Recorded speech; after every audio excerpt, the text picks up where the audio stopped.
World கப்பில் India versus Zimbabwe toss win பண்ண Zimbabwe எதுக்குடா பவுலிங் எடுத்தோன்ற ஃபீல் பண்ணுற அளவுக்கு ஆரம்பித்து வச்சார் நம்ம சேட்டன். அவர் அவருடைய தொடக்கம் பெரிய ஸ்கோராக இல்லைனாலும் செம்ம தொடக்கமாக பிளாஸ்டாக இருந்ததுன்னு சொல்லலாம். அவர் 24 ரன்கள் அடித்தாலும் 2 சிக்ஸர் அடிச்சிருந்தார். அதுக்கடுத்து தான் அபிஷேக் சர்மாவுக்கு கொஞ்சம் பூஸ்ட் கொடுக்குற மாதிரி ஒரு நோபாலை போட்டு அங்கேருந்து கேரப் பண்ண அபிஷேக் சர்மா பார்த்தீங்க அப்படின்னா அப்படி நான் எங்கடா விட்டேன் அங்கேருந்தே ஆரம்பிக்கிறேன்டான்ற மாதிரி செமையாக அது பண்ணி இன்றைக்கி ஒரு 50 போட்டிருக்காரு. 50 போட்டு அதுக்கப்புறம் தன்னுடைய விக்கெட்டை இழந்தார்.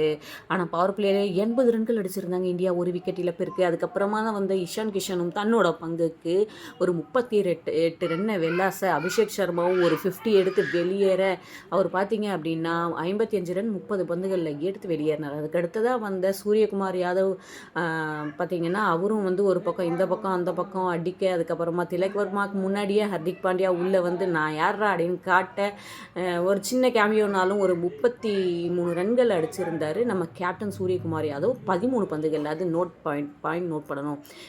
என்னையாடா பின்னாடி அனுப்புறீங்கன்னு வராரு. அவர் என்ன கோவத்தில் வந்தாருன்னு தெரியல. திலக் வர்மா அவரும் இந்த பக்கம் வெல்லாச, என்னடா இது வரவங்கெல்லாம் நம்மளை வச்சு செய்கிறாங்களேன்ற மாதிரி தான் பவுலர்ஸ் ஃபீல் பண்ணாங்க. ஜிம்பாப்வே பவுலர்ஸ் ஒரு பக்கம் ஹர்திக் பாண்டியா, இன்னொரு பக்கம் திலக் வர்மா என்ன உட்கார வச்சிங்களே இதை வாங்கிக்கோங்க அப்படின்ற மாதிரி அவங்களும் பேட் பண்ண இந்திய அணி பார்த்தீங்க அப்படின்னா 200 வருமா அப்படின்றதெல்லாம் கடந்து 16 ஓவர் 17 ஓவர்லேயே 200 ரன்களை கடந்துட்டாங்க. அதுக்கப்புறமா பார்த்தீங்கன்னா சூரியகுமார் வெளியேற பாண்டியா செம்மையாக நின்று இன்றைக்கி பாண்டியா முதல்ல 50 போடுவாரா, திலக் முதல்ல 50 போடுவாரா, நான் போடுறேன்டா அப்படின்ட்டு பாண்டியா 50 அரை சதத்தை பதிவு செஞ்சு 256 ரன்கள் 4 விக்கெட் இழப்புக்கு இந்தியா அடிச்சிட்டாங்க. 257 எடுத்தா வின். இதில் பார்த்தீங்க அப்படின்னா எல்லாருமே சம ஸ்கோரு. சஞ்சு 24, அபிஷேக் சர்மா 55, இஷான் கிஷன் 38, சூரியகுமார் 33, பாண்டியா 50, திலக் வர்மா 44 அப்படின்னு சொல்லிட்டு செம ஒரு வரிசையாக இருந்தது பேட்டிங்கில்.